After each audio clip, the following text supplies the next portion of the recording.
മത്സരചിത്രം തെളിഞ്ഞതോടെ കൊച്ചി കോർപ്പറേഷനിൽ വാശിയേറെ പ്രചാരണത്തിലാണ് മുന്നണികൾ. കൊച്ചിക്കാർക്ക് സുപരിചിതനായ ഒരാൾ BJP സ്ഥാനാർത്ഥിയായി രവിപുരം ഡിവിഷനിൽ ഇത്തവണ മത്സരിക്കുന്നുണ്ട്. ഇത്തവണയും എന്ന് പറയേണ്ടി വരും, 5ാം വട്ടമാണ് അദ്ദേഹം മത്സരിക്കുന്നത്. പാട്ടും പാടിയാണ് സ്ഥാനാർത്ഥിയുടെ വോട്ട് പിടുത്തം. എൻ പ്രിയ കൊച്ചി കേഴുന്നതെന്തിനു നീ, വികസനമില്ലാത്ത നാളുകൾ നിനക്കായി നൽകിയ മുന്നണികൾ. വേണോ നിനക്കിനി വേണോ പ്രിയ കൊച്ചി, വേണോ നിനക്കിനി വേണോ വേണ്ടത് താമരയല്ലേ.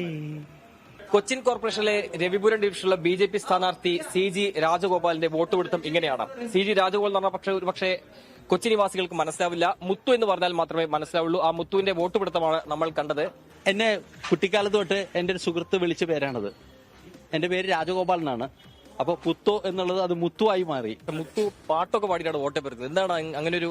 എനിക്ക് എന്റെ നാട്ടുകാരെ കാണുമ്പോൾ വലിയ സ്നേഹമാണ്. കാരണം ഞാനൊരു കൊച്ചിക്കാരനായതിൽ അഭിമാനിക്കുന്നു. പക്ഷെ മറ്റൊരു സമയത്ത് കൊച്ചിക്കാരനായി വിഷമിക്കുന്നു. കാരണം കൊച്ചി കോർപ്പറേഷന്റെ അവസ്ഥ, ഈ നഗരത്തിന്റെ അവസ്ഥയെക്കുറിച്ച് ഓർക്കുമ്പോൾ വളരെ സങ്കടം തോന്നുന്നു. ഒരു പ്രത്യാശയുണ്ട്. നരേന്ദ്രമോദി എന്ന വലിയ ആ ഐതിഹാസിക പുരുഷൻ, അദ്ദേഹത്തിന്റെ വികസന പദ്ധതികൾ കൊച്ചിയിൽ നടപ്പിലാക്കാൻ സാധിക്കും. ഒരു 5ാം അംഗമാണ്. ഇക്കുറി മുത്താകുവോ? തലയ്ക്കുമീതെ മെട്രോ ഉണ്ട്, മോദിജി കൊണ്ടുവന്ന വാട്ടർ മെട്രോ. ഇവിടുത്തെ നമ്മുടെ എറണാകുളം മാർക്കറ്റ് കൊച്ചിയെ പാരീസാക്കി, ഫോർട്ട് കൊച്ചിയെ പാരീസാക്കി ഇങ്ങനെ കൊണ്ടു നടക്കുകയാണ്. അങ്ങനെ കൊച്ചിക്കാർക്ക് വേണ്ടി എന്തും ചെയ്യും നമ്മള്. കൊച്ചി നമ്മുടെ ഹൃദയമാണ്. തൊട്ടടുത്ത ഡിവിഷനിലെ സ്ഥാനാർത്ഥി പോലും ഇവിടെ വന്ന് മുത്തുവിനോട്, നേരത്തെ സൂചിപ്പിച്ച മുത്തു പറഞ്ഞ പോലെ തന്നെ എങ്ങനെ തെരഞ്ഞെടുപ്പ് നേരിടുമെന്ന് മനസ്സിലാക്കിയിരിക്കുകയാണ്. മുത്തുവിനോട് പാട്ടും കൊണ്ട് അങ്ങോട്ട് വരണം ആവശ്യപ്പെട്ടിട്ടുണ്ടോ? മുത്തുവേട്ടൻ എല്ലാവരുടെയും നമുക്ക് വേണ്ടേ. നമ്മൾ പറഞ്ഞ പോലെ തന്നെ മുത്താണ് എന്ന് പറഞ്ഞ പോലെ തന്നെ അത്ര എക്സ്പീരിയൻസ്ഡ് ആണ്, എല്ലാം അറിയാം.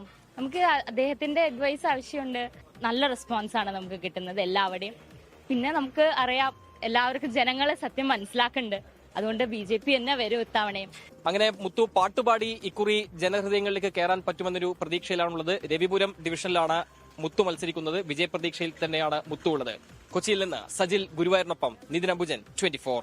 ലോകത്തെവിടെയായാലും ഏത് സമയത്തും 24 വാർത്തകളും ഓഗ്മെന്റഡ് റിയാലിറ്റി പാക്കേജുകളും എക്സ്പ്ലെയിനറുകളും വിശദമായി കാണാൻ ഞങ്ങളുടെ YouTube ചാനൽ നിങ്ങൾക്ക് സബ്സ്ക്രൈബ് ചെയ്യാം.